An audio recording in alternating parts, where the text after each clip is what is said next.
Let's talk about Azerbaijan. Let's talk about Armenia. Let's talk about Turkey, Israel. So I have spoken about this in the past. Let's revisit this from the Heartland Theory perspective. Right.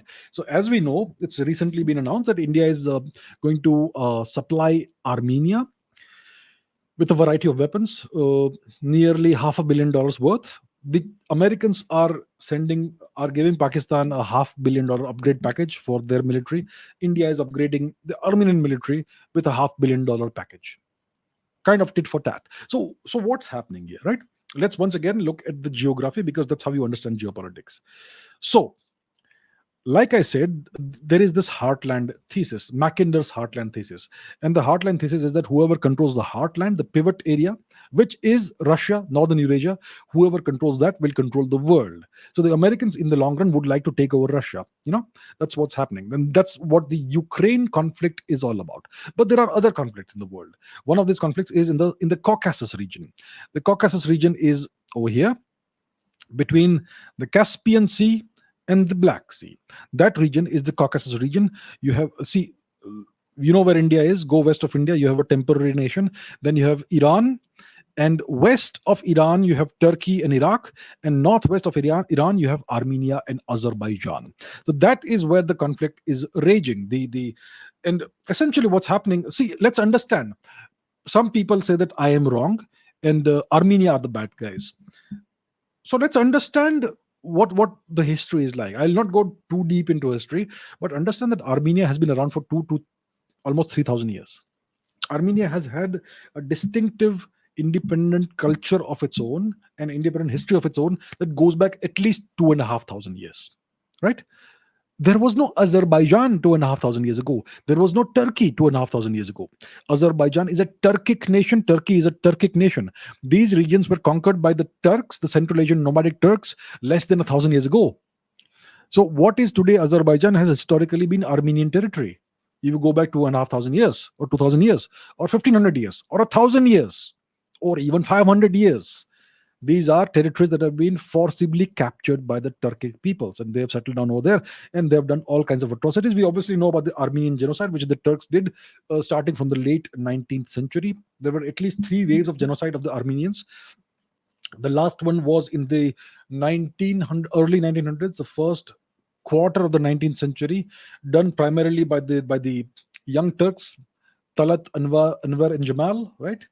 And all that, right? So, and the Turks don't want the world to recognize the fact that there was an Armenian genocide, but they don't miss any opportunity to remind the Armenians of what they did to them, to their ancestors. So that's the thing, right? Now, so this conflict is about, what is the conflict about? The conflict is about dismembering Armenia. It is between Armenia and Azerbaijan. Azerbaijan is a Turkish proxy. Azerbaijan is a Turkic nation. They speak the Azeri language, which is a Turkic language. East of the Caspian Sea, you have Turkmenistan, Uzbekistan, and all these nations, which are Turkic nations. They also speak Turkic languages, and their culture is primarily Turkic. So is Kazakhstan. So Armenia is kind of isolated over here. It is a non-Turkic nation. It's a very ancient nation. So is Georgia. Georgia and Russia have had their conflict. So Georgia is very much in the NATO camp. Turkey is in the NATO camp. Azerbaijan is in the NATO camp. Armenia is kind of isolated here. So if you look here at the map, there is this small part of Armenia. If you click here, it says Azerbaijan. The Azerbaijanis took over this territory. If you click here, over here, it says Asia. It doesn't say Armenia or Azerbaijan. So what the objective is very clear. The Turks would like to create a pan-Turan corridor through the territory of Armenia, which connects Turkey to Azerbaijan, and then hopefully to further eastern Turkic nations. To do that, they have to dismember Armenia, right? Turkey is a NATO ally. Turkey is a member of NATO. Azerbaijan is very much pro-NATO, and so on. So this is all being done with the tacit, complicit approval of NATO, which means the United States. There's also the Israeli angle. The Israelis have been supporting Azerbaijan. They have been providing Azerbaijan with various weapons during their conflict, during the Artsakh conflict. Drones, loitering munitions, various other things. So Israel has supported Azerbaijan. Israel is very much a pro-NATO country, right? Israel essentially, you could say, has a very strongly pro US foreign policy. I will, out of respect to our Israeli friends, not use the V word, but yeah, that's where it is. Israel also has another agenda, which is Iran. Iran is a sworn enemy of Israel. Iran is a sworn enemy of the US. Iran has made no secret of its desire to destroy Israel and erase Israel from the map of the world. Now, let's take a look at the provinces of Iran. Let's take a look at the provinces of Iran. Let's see, what are the provinces like? So here is one of the big things that most people are not aware of. If you look at the provinces of Iran, there is Ardabil, there is East Azerbaijan, there is West Azerbaijan, and so on. So there are two Iranian provinces named Azerbaijan, right? Why is it so? It is so because I think approximately at least a quarter of the population of Iran is ethnic Azerbaijanis, ethnic Azeris. Iran is not entirely in what see the Iranians consider themselves to be Aryan, right? Aryan peoples. There are two Aryan nations truly in the world, India and Iran, and the Iranians consider themselves to be Aryans. Well, the Azeris are a Turkic people. They are not Indo-Iranian. They speak a Turkic language.